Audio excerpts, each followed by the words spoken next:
Everybody, welcome to my channel. If you are new here, and welcome back if you're not, I am Michelle Smith, and in today's really brief video, I am setting up my budgeting categories for April. Actually, they're already set up, and I wanted to come on and share with you what they are. So it's taken me nearly 6 months to discover the budgeting categories that work for me. This has been a journey. I have been budgeting for some time, but I've always struggled in certain areas. And one of those reasons is because I listen to the experts say things like you need to have no more than 10 budgeting categories. Well, what I've discovered is that budgeting is so personal and everyone's budget is so different that you really need to figure out what makes sense for you. So let's take a look at my new budgeting categories, and I will go through and explain exactly what things I categorize into each category. So starting with giving. Giving for me is tithes and offerings to my church. It is gifts to people that I've spent money on. So for example, I have a baby shower coming up at my job. So this includes the supplies that I used to buy the gift, to, the gift bag and the gift tissue plus the gift itself. That is all going under giving. This does not include giving for things like Christmas and birthdays. I take that out of sinking funds. The next topic is housing. Housing for me is rent because I live in an apartment, and it's also my renter's insurance. Grocery. Now this category has undergone a transformation. It used to be food, and then I had another category called household. I combined those two, and I also removed dining out from my grocery category. Groceries is now anything that I purchase at the grocery store. So food, paper towels, cleaning supplies, things like that. And that's all that it includes. It no longer includes fast food or anything like that. Debt. Debt is my personal loan and my credit card. I only have one credit card now because I consolidated all of my debts to that one card, and I've been paying that off. It is my lowest interest card. And so I'll leave that video down in the description box below. But I will say this, I do have an auto loan, but I no longer include my auto loan in debt. Some may disagree, but for me, it makes more sense to put my auto loan under auto because I want to see exactly how much money I spend on my van. Moving down from debt, utilities. Utilities is my cell phone bill, my Files bundle, which includes a landline and my internet. Now, some people may say, well, why do you have a landline if you have a cell phone? A lot of people have done away with their landlines and just use their cell phone. Well, I am a special needs mom. As a special needs mom, I need to have a landline. I cannot have anything happen like what happens on 9/11, where you could not get a call through on the cell phone. All the circuits were busy. It was a mess. I need to have a landline. That also brings me to this point. I have 14 categories here. The reason I have so many categories and much more than what is recommended is because I'm a special needs mom. It's because I'm a pet parent. And it's also because I sometimes have to provide support to family. So it made more sense for me to have all of these categories. And like I said, I'm going through them so that you can see what goes into each of them. As we come down to auto, auto used to be transportation. This is when I used to take public transportation to my job. I now work from home. I'm a full virtual employee. So I have no need to count public transportation. It's really everything associated with my van. Now, my van is a handicap accessible van for my son who's in a wheelchair. And the expenses that go into this category are my auto loan, the fuel, and the maintenance that is regular maintenance that I may, like, say, for example, let's say I need to get an oil change. Oftentimes, I will just take the amount that I would need to pay for an oil change from my current and existing paycheck because I have enough money left over.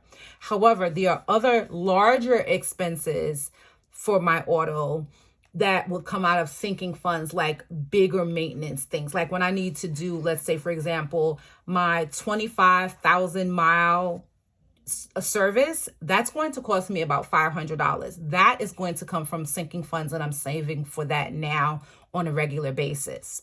This is more everyday expenses and a smaller expense of like an oil change. Savings, another category of mine that basically has undergone a change. I used to break up savings between, like, I would have savings for just my emergency fund. Now this includes my sinking fund, because that is technically savings that I'm using for future. And it also includes investing. The reason why I include investing is because I don't really invest a lot. I have an account with a company called Stash where I do small amounts of regular investing at about $25 a month. I have a 401k, but that comes directly out of my paycheck. So I don't budget that. It comes right off the top. And I'm currently contributing, I believe, 6%. So savings is my long-term savings that I'm putting for my emergency fund that comes out of my paycheck and gets deposited into my Ally bank account. And it also includes the money I am saving for sinking funds, and it includes my small investing account with Stash. Pet care. This is for my dog. She has to have food and supplies. And so those are the things I categorize into pet care. However, it does not include things like the vet or medicine, because those things are sporadic. And so those would come from my sinking funds. In my Ally bank account, I do have a category for sinking funds for those things. Now, for entertainment for me is not much because I don't do a lot because I'm trying to get out of debt. But what it includes is my subscription to Netflix. It includes my money that I would spend, for example, in the summertime when I want to have some fun, and let's say I go to a fair. Any money that I would spend at the fair, including on any like little snacks or food, would go under entertainment. I would not put that under dining out, but we'll get to that.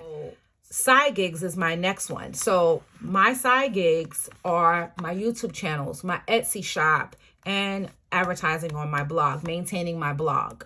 So any expenses related to my side gigs would go under that category, like my web hosting, paying my email provider, or, anything related to that. Dining out is literally fast food. And it's also like if I went to a restaurant to sit down and eat. I don't dine out often, but I did want to keep that separate from food. So that's why it has its own category now. Personal. These are things like my nails, which, as you can see, I desperately need to take some money out of that envelope to get a manicure. But personal is like nail care, skin care, personal care products, hair products, anything related to me. But also now I have added life insurance into my personal category. The reason why is I am the only one who has life insurance that I'm paying for. I don't have life insurance that I'm paying for my son. My job actually provides that at no cost. And this is really just pertaining to me. This is my subscriptions to things like my Kindle reader, everything that's just for me. So I have a subscription to some CBD that also goes under personal. Family. Now, as I mentioned earlier, sometimes I have to provide support for my family. And that includes, let's say, for example, my son needed a new pair of shoes. That I will put under family. Let's say, for example, my daughter needs some money to gas up her car. That I will put under family. She's currently a student, so she's not able to provide full support for herself at this time. And then my last category is miscellaneous. Now, this category is one that I did not have before. This is a new category for me. And the reason being is I didn't realize I needed a miscellaneous category. But as I began to see more and more of my expenses, they didn't fit well into any of these. So I created the miscellaneous category. And the things I put in here are like, for example, I needed to buy a new strainer for the sink. That is something that's so rare and so out of the box, like not something that I would probably buy for another few years. That's a miscellaneous thing. If my son, let's say, for example, he goes to summer school and he needs some swim diapers. Yes, I could put it under family, but I will more than likely put it under miscellaneous because, again, it's something that's so sporadic and rare. Anyway, that is it for my budgeting categories. There are 14 of them. They all work really well for me. It took me a while to hone in on these, and I encourage you to define your budget categories based on what makes sense for you and not anybody else.